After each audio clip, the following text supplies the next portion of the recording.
Mazmur pasal 23 ayat 1-6. Tuhan gembalaku yang baik. Mazmur Daud. Tuhan adalah gembalaku, takkan kekurangan aku. Ia membaringkan aku di padang yang berumput hijau. Ia membimbing aku ke air yang tenang. Ia menyegarkan jiwaku. Ia menuntun aku di jalan yang benar oleh karena namanya. Sekalipun aku berjalan dalam lembah kekelaman, aku tidak takut bahaya, sebab Engkau besertaku. Gadamu dan tongkatmu, itulah yang menghibur aku. Engkau menyediakan hidangan bagiku di hadapan lawanku. Engkau mengurapi kepalaku dengan minyak, pialaku penuh melimpah. Kebajikan dan kemurahan belaka akan mengikuti aku seumur hidupku, dan aku akan diam dalam rumah Tuhan sepanjang masa. Shalom saudara yang dikasihi Tuhan, saya dan keluarga mengucapkan selamat tahun baru 2021. Saudara, biasanya tahun baru itu selalu disambut dengan begitu sukacita oleh banyak orang. Mereka menyambutnya dengan penuh semangat dan ada harapan-harapan baru yang muncul dalam diri orang-orang yang menyambutnya. Namun tahun 2021 ini mungkin tidak sedikit orang yang menyambutnya justru dengan kegentaran. Banyak orang yang mungkin justru melihat tahun ini akan berhadapan dengan banyak persoalan dan tantangan yang semakin lebih berat lagi. Bagaimana dengan diri kita? Maka saya akan mengawali tahun 2021 ini dengan mengajak saudara untuk kembali merenungkan firman Tuhan dari kitab Mazmur pasal yang ke-23. Mazmur ini saudara ditulis oleh Daud. Dia mengawali Mazmur ini dengan pernyataan Tuhan adalah gembalaku. Yang menarik dari pernyataan ini adalah pemakaian kata gantiku. Ya. Kata ini menunjukkan bahwa ini ungkapan pribadi dari pemazmur, dari Daud sendiri. Tentu Allah adalah gembala semua orang, umat Israel pada waktu itu. Tetapi Daud bukan sedang mengajarkan keyakinan secara komunal, dia sedang menceritakan keyakinannya, pengalamannya secara pribadi bersama dengan Tuhan. Ini mungkin bisa menjadi satu pengalaman subjektif bagi Daud. Tetapi Mazmur 23 ini telah menjadi bagian dari Alkitab. Kita meyakini ini sebagai pernyataan diri Allah kepada setiap pribadi orang percaya. Jadi Tuhan adalah gembala, ini berlaku bagi setiap kawanan domba Allah. Setiap orang percaya, termasuk saya dan saudara. Tuhan menggembalakan setiap kita, dan pasti Dia tidak akan membiarkan satu domba gembalaannya itu hilang, atau satu domba gembalanya itu menanggung masalahnya sendiri, dibiarkan. Tuhan pasti akan menggembalakan dan memelihara hidup kita. Karena itu saudara, apapun yang saudara alami, jangan menganggap Tuhan itu tidak mempedulikan saudara. Ia adalah gembala yang baik, yang akan terus memperhatikan hidup kita, apapun keadaan yang kita alami. Lalu dikatakan, ia membaringkan aku di padang berumput hijau dan membimbing aku ke air yang tenang. Rumput dan air merupakan kebutuhan domba untuk hidup, dan itu pasti akan gembala sediakan. Sebagai gembala yang baik, Dia akan menyediakan itu, membawa domba-dombanya menemukan kebutuhannya.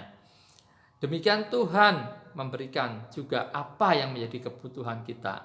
Tetapi ingat, bukan apa keinginan kita, tetapi percaya Tuhan tahu, Tuhan akan menyediakan apa yang menjadi kebutuhan kita untuk hidup. Bukan hanya kebutuhan jasmani, saudara, ya, tapi Tuhan juga akan memenuhi kebutuhan rohani jiwa kita. Dikatakan Dia akan menyegarkan jiwaku. Ia akan menuntun aku di jalan yang benar. Bukankah kita pernah melihat banyak orang yang cukup secara materi bahkan berkelimpahan, tetapi jiwanya kering. hidupnya tidak ada sukacita, banyak pergumulan yang dia alami. Nah, kesegaran jiwa ini sangat penting bagi kita, dan Tuhan tahu Tuhan akan memberikannya, dan dia juga akan menuntun kita di jalannya. Maka jangan pernah ragukan pimpinan Tuhan. Kalau kita melihat ayat 1-3 ini, kehidupan domba itu sungguh menyenangkan, amat baik. Semua Tuhan cukupkan segala kebutuhan, baik jasmani maupun kebutuhan jiwa kita. Tapi ketika kita beranjak ke ayat 4, maka ceritanya saudara menjadi berubah. Sekalipun aku berjalan dalam lembah kekelaman, aku tidak takut bahaya, sebab engkau besertaku, gadamu dan tongkatmu, itulah yang menghibur aku. Di situ ada kata lembah kekelaman.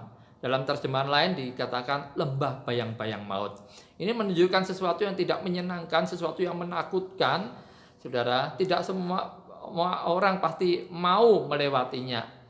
Tetapi kita tahu ya Tuhan izinkan itu dialami oleh Daud. Bahkan di ayat 5 juga ada kata lawan. Ini dalam bahasa aslinya bentuknya jamak. Banyak lawan, banyak musuh-musuh yang menjadi ancaman bagi Daud.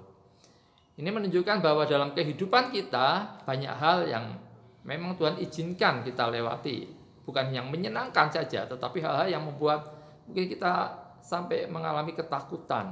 Tetapi Tuhan, Sang Gembala itu pasti akan tetap menggembalakan hidup kita. Dia menyertai, memimpin, melindungi kita.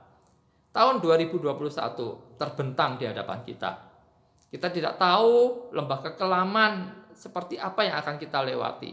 Tetapi yang kita tahu, kita punya Tuhan yang adalah gembala yang baik, yang akan senantiasa menggembalakan hidup kita. Maka pemazmur berkata, aku tidak takut bahaya, sebab engkau besertaku. Gadamu dan tongkatmu, itulah yang menghibur aku. Jalan yang dilalui Daud begitu berliku dan banyak bahaya yang mengancam nyawanya. Tetapi dia tidak takut karena dia tahu dan percaya Tuhan yang Maha Kuasa, pencipta langit bumi, Dia akan memelihara hidupnya, menggembalakan dirinya. Demikian juga kiranya kita punya keyakinan yang sama seperti Daud. Allah yang disembah oleh Daud juga adalah Allah yang kita sembah. Kuasanya tidak berubah dulu, sekarang, sampai selama-lamanya. Dia tetap menjadi gembala bagi umatnya, dan kita adalah umat gembalaannya. Mari kita masuki tahun 2021 dengan keyakinan Tuhan adalah gembalaku. Maka kebajikan dan kemurahan belaka yang akan mengikuti aku seumur hidupku. Walaupun Tuhan harus izinkan kita melewati lembah kekelaman sekalipun. Dan kita tahu pasti kita akan diam dalam rumah Tuhan sepanjang masa. Amin. Tuhan Yesus memberkati. Selamat tahun baru. Mari kita berjalan terus bersama dengan Tuhan. Jadi domba-domba yang baik. Tuhan memberkati.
luka.